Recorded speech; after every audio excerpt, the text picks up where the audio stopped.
adalah segalanya bagi kami. Kau telah rela mati Tuhan untuk menebus segala dosa kami dan menjadikan kami anak-anak-Mu. Dan kami sudah pasti untuk masuk ke surga. Terima kasih Tuhan Yesus untuk kesetiaan-Mu, untuk kebaikan-Mu, bukan karena kekuatan kami, tapi hanya karena lemah lembutan hati Tuhan dan keinginan Tuhan. Terima kasih ya Bapa, untuk jemaat Tuhan yang sudah bisa hadir di tempat ini. Terima kasih Engkau telah menibakan mereka di tempat ini dengan tidak kekurangan sesuatu apapun. Kami siap untuk mendengarkan firman Tuhan. Kiranya Engkau sertai hati dan pikiran kami ya Tuhan, dan kami bisa tetap fokus untuk mendengarkan firman Tuhan yang akan menjadi pedoman bagi kehidupan kami. Terima kasih Tuhan Yesus. Kami siap mendengarkan firman Tuhan. Hanya di dalam nama Tuhan Yesus kami mengucap syukur kepada Bapa di surga. Haleluya. Amin. Jemaat Tuhan, saya persilakan untuk duduk kembali. Shalom. Shalom. Salam kudus untuk kita semua. Salam kudus. Baik. Meskipun sudah sore ya Bapak Ibu ya, tapi kita tetap semangat, amin. Ya, karena kita tidak bisa lewatkan satu hari tanpa kita bersekutu bersama saudara-saudara seiman. Amin ya. Amin. Ya. Sebelum kita mulai mendengarkan firman Tuhan, saya ingin sedikit mengapresiasi tentunya anak-anak sekolah minggu yang pintar-pintar, yang hebat-hebat, yang luar biasa. Karena kalau saya lihat tadi setelah mereka bernyanyi, mereka bersaksi, ya itu adalah kesaksian mereka tadi bahwa saya adalah orang kudus, saya adalah orang percaya, saya adalah beriman, pasti masuk surga. Itu adalah sebuah kesaksian iman Bapak Ibu. Dan kesaksian iman itu tidak hanya dilakukan oleh orang dewasa, tetapi juga anak kecil. Ketika saya flashback, karena saya dulu pernah, sebelum saya sebesar ini, saya dulu pernah ada di posisi anak sekolah minggu, betul ya? Mungkin kita juga pernah merasakan sebelumnya bahwa kalau saya tentunya selalu diajari bahwa kesaksian iman itu adalah hal yang paling utama. Ya, justru kita bisa mulai pemberitaan firman Tuhan itu dari kesaksian. Dari yang kecil dulu, saya orang percaya, saya orang beriman, saya orang kudus, pasti masuk surga karena Yesus telah mengampuni segala dosa kita. Kalau kita lakukan itu ke orang lain di luar begitu ya, pasti banyak sekali akan timbul pertanyaan karena mereka belum pernah dengar. Jadi kita bisa masuk keselamatan. Kamu orang bilang kamu orang percaya, ya. Orang percaya yang seperti apa? Masuk. Kamu bilang kamu orang kudus, yakin? Ya, saya orang kudus. Bagaimana kamu bisa jadi orang kudus sedangkan kita sekarang di dunia masih banyak melakukan dosa? Masuk dari situ. Jadi jangan kita remehkan kesaksian apalagi yang tadi saya rasa itu tidak remehkan ya. Maksud saya kita apresiasi besar dan itu adalah hal yang paling utama untuk membentuk anak-anak generasi-generasi selanjutnya. Amin ya. Ya. Baik, itu juga menjadi salah satu topik Bapak Ibu pada hari ini bahwa di kehidupan kita pasti akan selalu ada ujian. Betul ya? Ada di sini yang hidupnya belum pernah kena ujian? Sudah pernah kena ujian semuanya? Di sekolah, ya di sekolah betul ujian ulangan ya. Kalau anak-anak yang sudah bersekolah pasti setiap bulan begitu ya, setelah mereka mempelajari sesuatu pasti ada ujian. Tapi kalau kita yang sudah dewasa begitu, yang sudah lulus kuliah, yang sekarang bekerja, pasti ada. Apakah masih ada ujian? Ada, pasti masih ada ujian, betul. Tapi ujiannya dalam bentuk tekanan itu. Begitu ya, banyak sekali ujiannya. Kita bisa mengkategorikan banyak sekali ujian.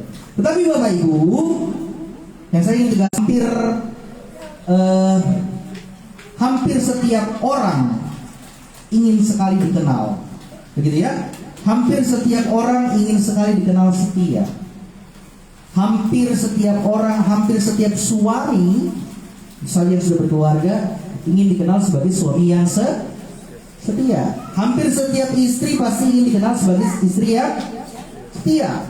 Kalau di pekerjaan, hampir setiap orang-orang yang bekerja begitu ya di satu perusahaan besar ataupun di mana saja mereka bekerja ingin dikatakan sebagai pekerja yang setia, pekerja yang loyal, begitu ya. Itu yang terjadi juga kalau ingin kita memiliki seorang teman atau seorang sahabat. Tentunya kita ingin punya seorang teman atau kerabat begitu yang sahabat itu yang bisa dipercaya. Setia itu dipercaya. Tetapi Bapak Ibu, untuk kita orang-orang percaya, tentunya ingin juga sebagai disebut orang-orang Kristen yang setia. Setia kepada siapa Bapak Ibu? Kepada Tuhan.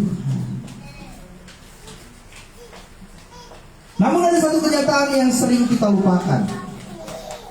Apa itu? Bahwa kesetiaan itu tidak pernah dibuktikan ketika semuanya berjalan dengan lancar. Saya ulangi sekali lagi. Kesetiaan itu tidak pernah dibuktikan kalau segala sesuatunya berjalan dengan lancar. Saya kasih contoh. Kalau kita semua di sini adalah satu orang begitu ya, menurut saya tidak sulit kita memuji Tuhan kalau usaha kita lancar. Betul? Betul ya? Ada di sini kalau misalnya usaha kita yang sedang kita kerjakan, usaha kita tidak lancar begitu ya, dalam keadaan tidak lancar, bagaimana memuji Tuhan? Kira-kira pasti ke gereja jadi bahan pikiran, betul ya? Pasti. Sifat manusia, sifat dunia. Tidak ada yang sulit memuji Tuhan kalau kita dalam keadaan keluarga yang harmonis. Tidak akan sulit memuji Tuhan kalau kita dalam keadaan kesehatan yang luar biasa, yang prima, tubuh yang sehat. Tidak akan sulit untuk memuji Tuhan jika tabungan kita cukup, deposito kita banyak. Tidak akan sulit Bapak Ibu. Pelayanan kita dihargai banyak orang. Tidak akan sulit untuk memuji Tuhan. Apa yang pasti keluar dari mulutnya ketika mereka merasakan hal itu? Puji Tuhan. Puji Tuhan, Tuhan baik. Tapi pertanyaannya, bagaimana kalau keadaannya berubah? Bagaimana kalau doanya tidak dijawab? Bagaimana kalau pelayanannya yang dilakukan justru dikritik orang lain? Bagaimana kalau ekonominya sedang sulit? Bagaimana kalau kita berniat untuk menolong orang tapi justru orang lain melukai kita? Apa yang keluar dari mulut kita? Jujur, masih bisa tersenyum? Masih bisa tegar datang ke tempat ibadah dengan hati yang senang? Kalau tidak ada yang menjawab, ini berarti pengalaman masing-masing ya. Bapak Ibu, Allah tidak mengukur kedewasaan kerohanian seseorang berdasarkan berapa lama seseorang itu selamat. Betul ya? Ada orang yang sudah selamat 40 tahun begitu ya, 30 tahun, 40 tahun. Kalau Pak Pendeta, berapa tahun selamat Pak Pendeta? 30 lebih lah. 30 lebih gitu ya. Kalau berarti sudah senior ya Pak ya? Hampir 30 tahun sudah selamat ya. Tetapi ada juga, masih juga ada yang sudah selamat begitu ya, tapi masih sering kecewa dengan Tuhan. Tapi ada juga yang sudah selamat, baru selamat entah 1-2 tahun begitu ya, tetapi dia ketika ada tantangan begitu ya, tetap percaya dan teguh menghadapi berbagai persoalan. Apa yang bisa kita dapatkan dari sini? Berarti ukuran Allah itu berbeda Bapak Ibu, saudara-saudara. Ukuran Allah dalam kedewasaan kerohanian itu berbeda dengan ukuran manusia. manusia. Kita buka 1 Korintus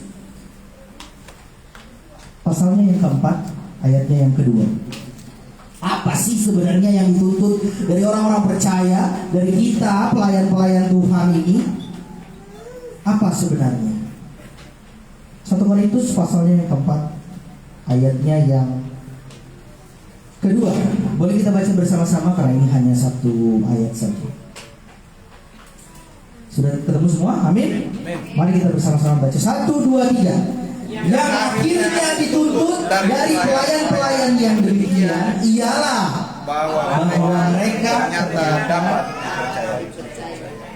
dapat dipercayai. Paulus berkata yang akhirnya dituntut, yang akhirnya diharuskan ialah supaya ternyata dapat dipercaya. Perhatikan, Allah tidak berkata yang dituntut dari orang-orang percaya saat ini ialah supaya semua jemaatnya terkenal.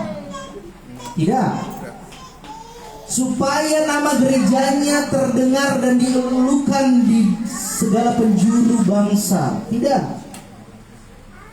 Tidak dituntut pula supaya setiap orang-orang jemaat yang ada di sini, begitu ya, yang dimanapun orang-orang percaya itu menjadi kaya raya. Tidak dituntut supaya banyak pengikut. Tidak dituntut supaya banyak mujizat. Tetapi apa? Simple. Bapak Ibu, yang dituntut apa? Dipercayai. Inilah yang akan menjadi tema kita pada hari ini.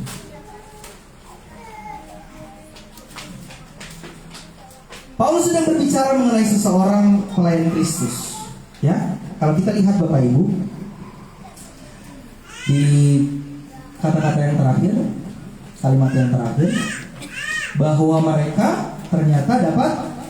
Ini berbicara mengenai seseorang yang tetap menjalankan tanggung jawabnya, ya, meskipun walaupun keadaannya berubah, walaupun keadaannya tidak diinginkan, walaupun keadaannya tidak sesuai dengan ekspektasi manusia, walaupun keadaannya tidak menyenangkan, walaupun keadaannya tidak nyaman di dalam kehidupan kita sehari-hari.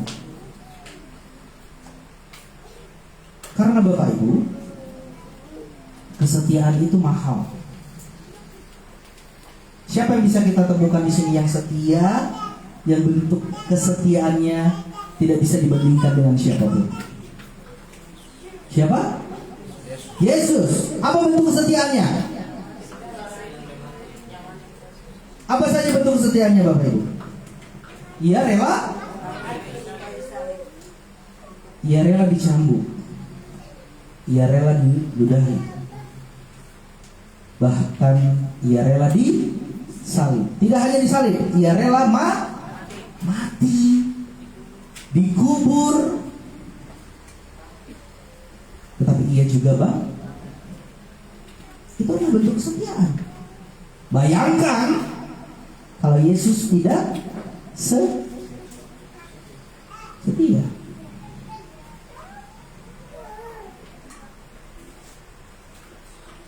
Ketika ia berdoa di Taman Getsemani, itu adalah bentuk kemanusiaannya, ya. Karena Yesus itu adalah 100% manusia dan 100% Tuhan. Ketika ia tidak setia, ya Tuhan, masa orang-orang ini yang berdosa tapi harus saya yang menanggung? Kalau tiba-tiba Yesus sendiri pada hari itu bilang, tidak, anakku, silakan kamu tanggung dosamu.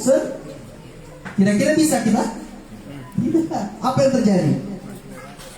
Tidak akan ada lagi orang percaya. Tetapi Yesus mengambil itu, dan ia mengambil untuk tetap setia dan menyelesaikannya di kayu salib. Itu adalah bentuk kesetiaan terbesar yang bisa kita lihat. dari Yesus Kristus. Saya akan bikin ilustrasi sedikit Bapak Ibu. Bayangkan jika kita melihat di pabrik begitu ya, sebuah jembatan baja belum dipasang, lalu tiba-tiba ada orang mengatakan bahwa wah, jembatan ini pasti kuat. Apakah betul? Betul. Atau tidak? Wah, jembatan ini pasti kuat banget ini. Kira-kira omongan yang dia katakan itu betul 100% atau salah 100%? Atau belum bisa dibuktikan? Belum bisa dibuktikan. Apa yang harus dilakukan? Kalau jembatan ini sudah diletakkan di posisinya, kemudian banyak kendaraan, kemudian banyak truk yang melintas dengan berbagai macam bobot, dan jembatan ini tetap kokoh, kuat, itu baru bisa dikatakan kuat. Demikian juga dengan iman Bapak Ibu. Ya, iman yang belum pernah menghadapi tekanan belum menunjukkan kualitasnya. Tetapi ketika tekanan itu datang, tetapi ketika ketidaknyamanan itu datang ke dalam kehidupan orang percaya, dan orang itu tetap memilih mempercayai firman Tuhan, disitulah iman itu menjadi kesaksian. Amin ya, Bapak Ibu. Ya, karena Allah bukan penyebab dosa, Bapak Ibu. Allah itu bukan penyebab dosa, Allah itu bukan penyebab kejahatan, tetapi Allah dapat memakai tekanan hidup untuk membentuk karakternya orang-orang percaya. Surat-surat Rasul Paulus ini berulang kali menunjukkan bahwa penderitaan orang bagian normal dari kehidupan orang percaya pada masa anugerah. Karena Rasul Paulus sendiri menghadapi penderitaan, bahkan yang mungkin sekarang kita tidak bisa bayangkan. Tetapi apa yang terjadi? Apakah Allah meninggalkan Rasul Paulus? Tidak. Allah tidak meninggalkan orang-orang percaya. Allah tidak meninggalkan mereka. Tidak pernah sama sekali. Kita lihat Bapak Ibu. Apa sih sebenarnya yang terjadi kalau keputusan kita untuk mengikut Yesus ini terjadi di sekarang kehidupan orang-orang percaya? Filipi pasalnya pertama ayatnya yang ke-29. Filipi pasal 1, ya betul, ayatnya yang ke-29. Boleh satu orang membacakan untuk kita? Filipi 1 ayat yang ke-29. Demikian firman Tuhan. Ya. Sebab kepada kamu dikaruniakan bukan saja untuk percaya kepada Kristus, melainkan juga untuk menderita untuk Dia. Ya. Amin. Amin. Yang amin sebelah kiri aja, yang kanan belum amin. Coba sekali lagi. Filipi pasal 1 yang pertama ayatnya yang ke-29. Sebab kepada kamu dikaruniakan bukan saja untuk percaya kepada Kristus, melainkan juga untuk menderita untuk Dia. Melainkan juga untuk menderita untuk Dia. Bagian menderitanya, amin. Amin. Benar ya, ini dicatat Tuhan ya. Bagian menderitanya, amin. Amin. Amin. Oke. Siap. Berarti jemaat-jemaat Gerindra ini sudah siap menderita. 2 Timotius pasal 3 ayat ke-12. Boleh kita lihat lagi. Apa contoh lain? Apa pernyataan lain sebagai kita orang-orang percaya? 2 Timotius pasal yang ketiga.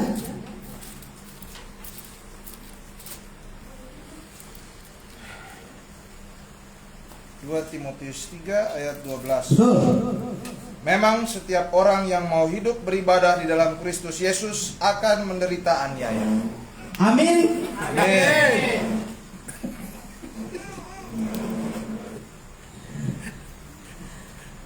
Yang satu akan menderita. Yang satu akan mendapat aniaya. Puji Tuhan kalau suaranya sudah lantang. Ya. Karena banyak orang-orang tidak mau yang rugi-ruginya, betul ya? Ya. Orang mau yang senang-senang. Senang-senangnya. Jadi lebih baik Menderita. Amin. Amin. Ini luar biasa nih Pak. Ya, kesaksiannya yang luar biasa ini. Lebih baik menderita, lebih baik Bapak Ibu,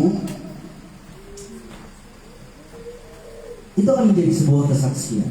Contoh misalnya seperti ini. Karena Bapak Ibu sudah mendeklarasikan kesaksiannya dengan ingin dianiaya, siap dianiaya, dan siap menderita, begitu ya. Kalau ada satu pertanyaan Bapak Ibu, saya orang kudus, saya orang percaya, saya orang beriman, pasti masuk. Kapanpun saya mati, pasti masuk. Pasti masuk surga. Kira-kira kalau Tuhan panggil, seandainya Tuhan panggil, ya anak-anakku, jemaat kudusku, udah capek kan? Ya, udah capek hidup di dunia, ya, udah capek live begini, betul ya? Ini live ini kan butuh beli paket begitu ya, butuh beli pulsa begitu ya. Sudah, mari kita selesaikan pekerjaan kalian di sini dan kita diangkat. Apa jawab Bapak Ibu? Amin. Amin. Jangan. Nggak siap ternyata. Itu menjawab amin seberapa besar penderitaannya di dunia Bapak. Belum ya. Sepertinya sudah ingin sekali bertemu dengan Tuhan ya. Semangat sekali ingin bertemu dengan Tuhan ya. Ada satu grup mengatakan amin, ada yang satu jangan. Lupa masih kecil ya. Bapak Ibu, hidup juga beresiko. Belum tentu dapat upah. Iya. Kalau yang dilakukan baik tentu dapat. Siapa yang bisa menjamin kalau di dalam kehidupan kita akan selalu berbuat? Tapi harus berbuat. Hidup di dalam kedagingan ini berat Bapak Ibu.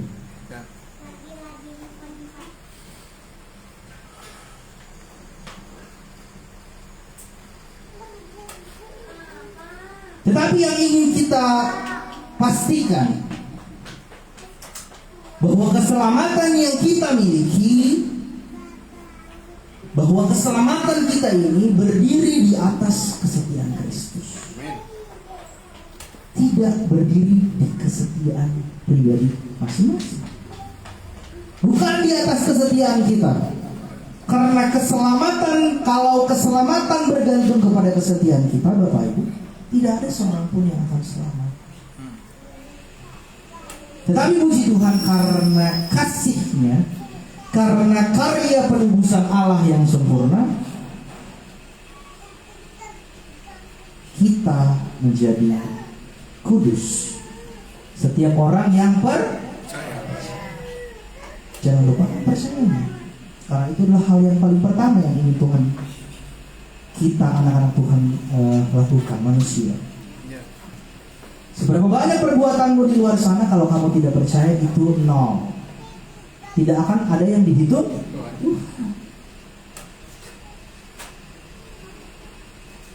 Injil yang diberitakan Paulus kepada gereja tubuh Kristus Bapak Ibu adalah bahwa Kristus telah mati karena dosa-dosa kita. Kemudian ia dikuburkan dan dibangkitkan pada hari yang ketiga. 1 Korintus 15 ayat 1 sampai 4.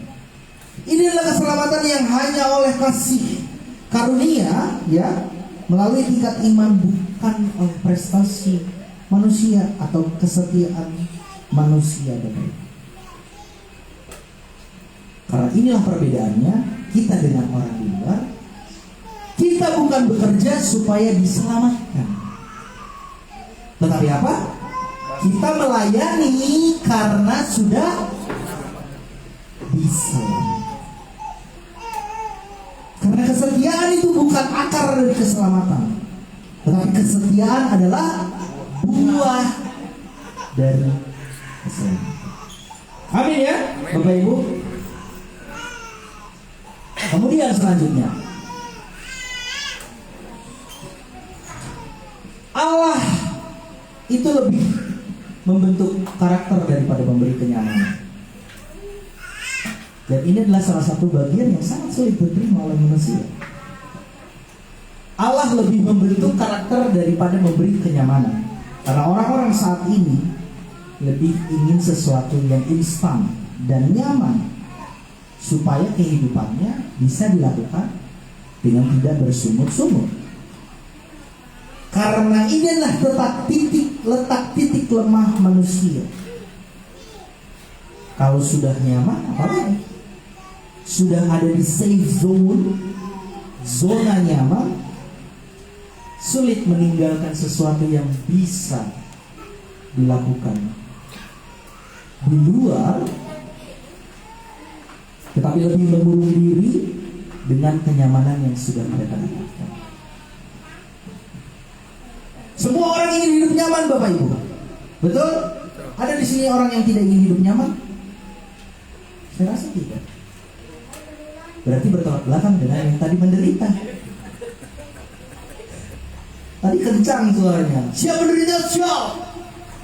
Siapa yang ingin hidupnya nyaman? Siapa yang ingin hidupnya tidak nyaman? Tidak ada tangan. Apa menderita itu tidak nyaman, Bapak Ibu? Ya. Tetapi orang sekarang banyak ingin yang hidupnya nyaman. Tetapi Allah mempunyai tujuan, Bapak Ibu, yang lebih besar daripada sekedar membuat hidup orang nyaman. Allah ingin membentuk kita serupa dengan Kristus. Karakter itu tidak dibentuk dalam semalam, betul? Karakteristik manusia itu tidak bisa dibentuk dalam semalam. Dan karakteristik manusia itu tidak bisa dibentuk dari sesuatu hidup yang mudah.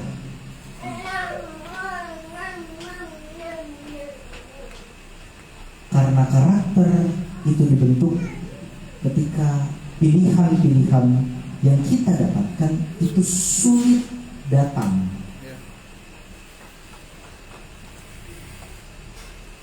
Setiap kali orang bertanya, mengapa Tuhan mengizinkan saya mengalami semua ini? Pertanyaan-pertanyaan, mengapa Tuhan memberikan saya ketidaknyamanan?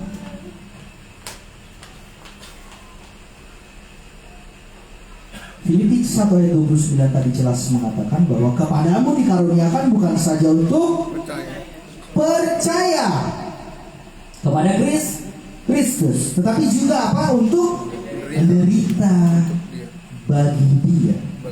Bapak Ibu, perhatikan kata dikaruniakan. Penderitaan bukan hukuman bagi orang percaya. Ya. Sekali lagi jelas, penderitaan itu bukan hukuman bagi orang percaya. Dalam banyak keadaan, penderitaan menjadi bagian dari pembentukan Allah untuk anak-anak. Kemudian tadi kita sudah membaca 2 Timotius pasal yang ketiga ayat yang ke-12 itu katakan bahwa semua orang yang mau hidup beribadah di dalam Kristus Yesus akan menderita aniaya.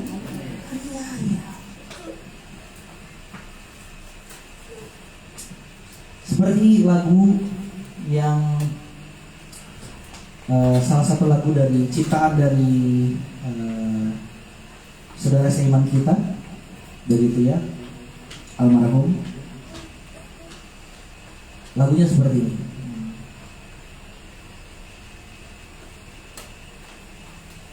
Walau hidup dalam gubuk derita, tapi bahagia daripada hidup dalam istana, tapi tak bahagia. Gubuk derita, istana megah, bukannya alasan, tapi mengasihi Yesus pasti bahagia. Lagu yang indah. Karena Kristus memberikan harapannya pasti. PHP, memberi harapan pasti. Bukan palsu ya, pasti. Artinya apa Bapak Ibu? Penderitaan bukan sesuatu yang aneh. Ya, penderitaan itu bukan sesuatu yang aneh, karena Paulus juga menderita. Pengalaman-pengalaman Paulus jauh lebih tidak bisa kita bayangkan seperti apa. Demi menjaga kemurnian kasih karunia, banyak sekali penderitaan yang ia alami. Yang aneh justru kalau kita mengira hidup Kristen harus bebas dari persoalan. Itu akan menjadi tanda tanya besar Bapak Ibu. Karena dalam dispensasi karunia Allah tidak pernah menjadikan atau Allah tidak pernah menjanjikan jalan yang mudah. Yang dijanjikan adalah kasih karunia-Nya cukup dan penyertaannya tidak pernah. Kita buka 2 Korintus pasalnya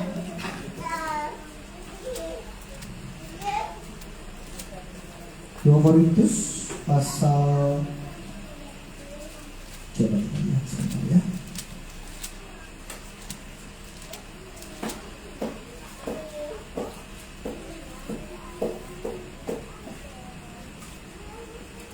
Dua Korintus pasalnya yang ke-12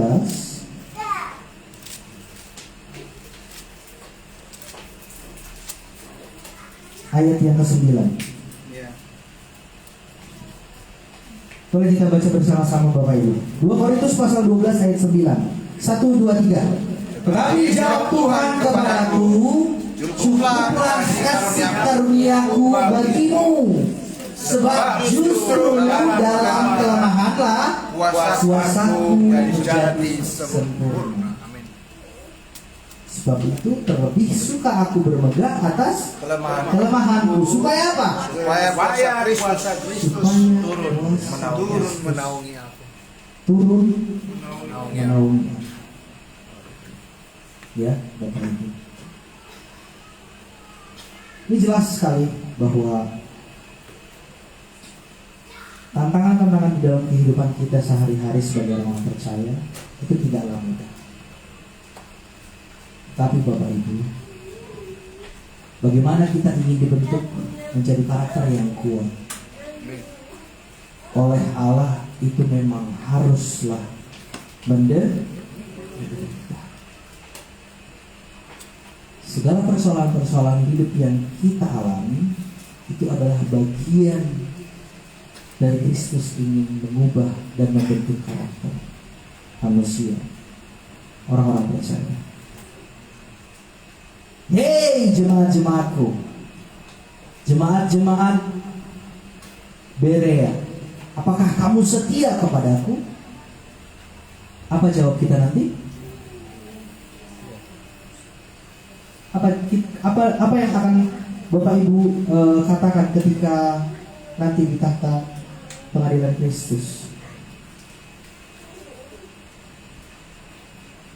Apakah kamu menjalankan tanggung jawabmu sebagai pelayan Tuhan yang setia?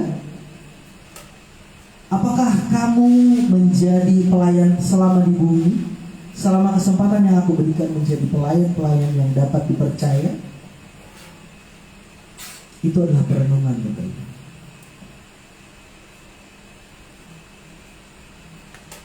Karena keselamatan, Injil keselamatan harus tetap diberi. Yesus mati menghapus segala dosa kita. Tidak hanya mati, ia disalib, kemudian ia dikuburkan, tapi juga ia bangkit pada hari yang ketiga. Tidak hanya bangkit, ia juga naik ke surga. Dan pada harinya nanti ia akan turun dari surga untuk menjemput kita orang-orang percaya. Amin. Itu adalah Injil keselamatan yang paling utama Bapak Ibu. Dan itu akan menjadi dasar sedari kecil dan akan terus diperdalam oleh kita anak-anak Tuhan. Sebagai ilustrasi Bapak Ibu,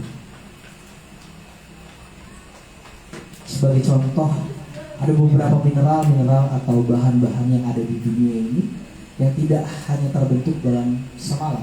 Contohnya berlian. Ya, Pernah lihat berlian? belum. Belum Bapak ya? Saya doakan nanti Bapak bisa lihat berlian gitu. Entah di handphonenya atau di mana terserah. Ibu-ibu pernah lihat berlian? Pernah? Pernah punya? Belum. Belum. Kalau begitu nanti tanya sama suami masing-masing ya. Kalau cintaku, gitu ya. Kebetulan saya belum punya berlian, gitu ya. Bapak-bapak jangan pura-pura tidak mendengar ya, bapak-bapak.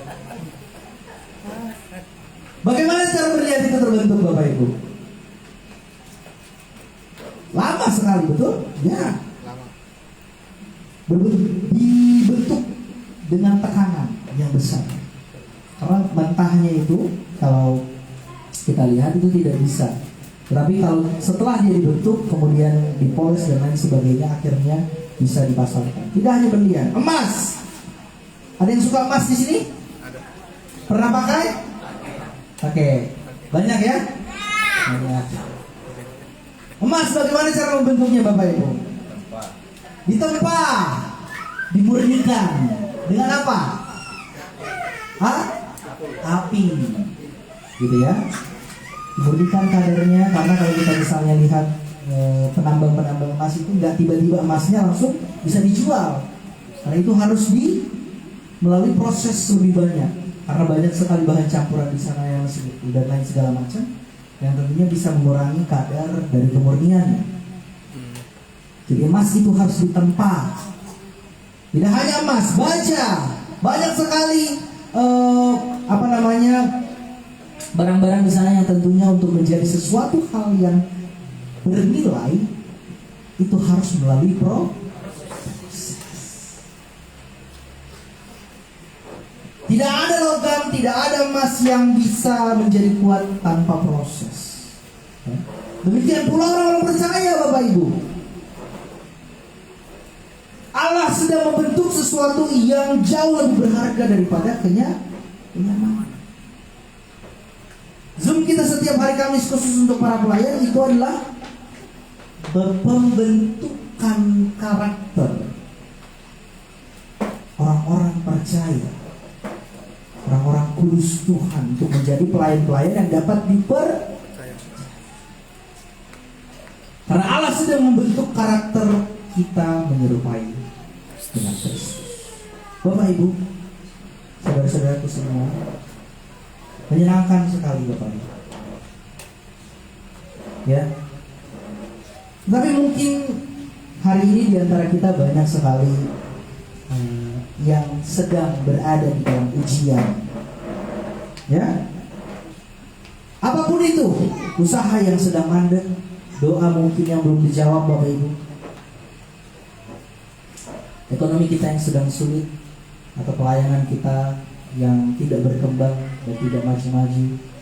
Jangan langsung berpikir bahwa Tuhan itu meninggalkan saudara, Bapak Ibu. Jangan pernah terlintas sedikit pun,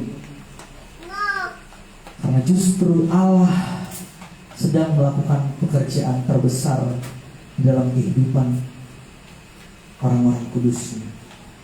Ia sedang membentuk pelayan yang tepat dan dapat dipercaya. Dan suatu hari nanti kita semua akan berdiri di hadapan tahta pengadilan Kristus.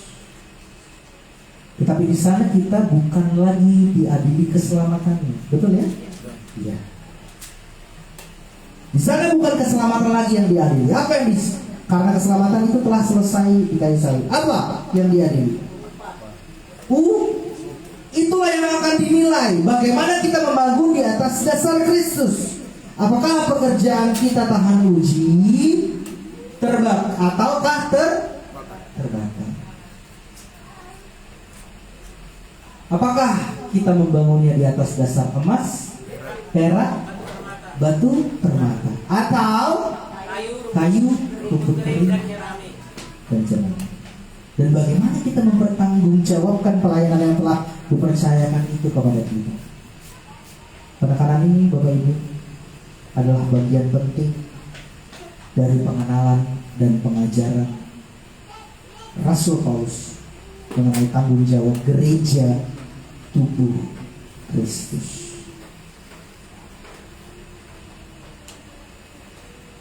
Siap untuk melayani Tuhan Bapak Ibu? Siap, amin. Masih kurang semangat, sepertinya sudah terlalu sore ya. Siap untuk melayani Tuhan Bapak Ibu? Siap. Amin. Siap untuk menjadi pelayan yang dapat dipercaya Bapak Ibu? Siap. Siap. Kiranya pada hari itu Bapak Ibu kita bisa mendengar pujian Tuhan, karena kita telah menjadi pelayan yang dapat dipercaya. Mari kita bersatu. Terima kasih Tuhan Yesus, kami bersyukur kepadamu Bapa di surga untuk segala berkat kasih karunia yang berlimpah kepada kami, orang-orang kudus Tuhan. Terima kasih ya Bapa, hari ini kami belajar. Meskipun dunia ini begitu kejam kepada kami, meskipun kehidupan kami tidak berjalan sesuai dengan yang kami inginkan, tapi satu hal yang kami percayai, bahwa di dalam kelemahan semakin nyata kasih karunia Tuhan kepada kami. Di dalam kelemahan kuasa Kristus semakin nyata di dalam kehidupan kami. Terima kasih Tuhan Yesus, kami bersyukur kepada-Mu Bapa di surga, bahwa pada hari ini ya Tuhan, kami tidak hanya belajar ingin menjadi pelayan-pelayan Kristus, pelayan-pelayan Tuhan yang ingin tetap setia kepada Kristus, tapi kami juga ingin belajar bahwa kami ingin menjadi jemaat Tuhan dan pelayan-pelayan Tuhan yang dapat dipercaya. Karena kami ingin menjadi orang kepercayaan Tuhan selama di bumi ini untuk memberitakan kesaksian dan membawa jiwa-jiwa kepada Tuhan. Terima kasih Tuhan Yesus untuk berkat Tuhan kepada setiap kami yang hadir di tempat ini. Kami percaya sukacita kami pulang dari tempat ini memiliki sukacita yang semakin diperbaharui. Amin. Dan kami siap terus untuk bersekutu dan mendapatkan pengetahuan akan kebenaran. Kiranya Tuhan Kau sertai jemaat-jemaat kudus Tuhan yang baik pada hari ini. Kami percaya ya Bapa, kami memiliki tanggung jawab besar sebagai orang-orang kudus, orang-orang percaya yang sudah diselamatkan. Terima kasih Tuhan Yesus untuk setiap kami. Sebentar Tuhan kami akan lanjutkan ibadah pertemuan kami, dan Tuhan menyertai hingga pada akhirnya. Hanya di dalam nama Tuhan Yesus kami mengucap syukur kepada Bapa di surga. Haleluya, haleluya. Amin. Amin. Shalom, salam kudus. Salam kudus buat kita semua.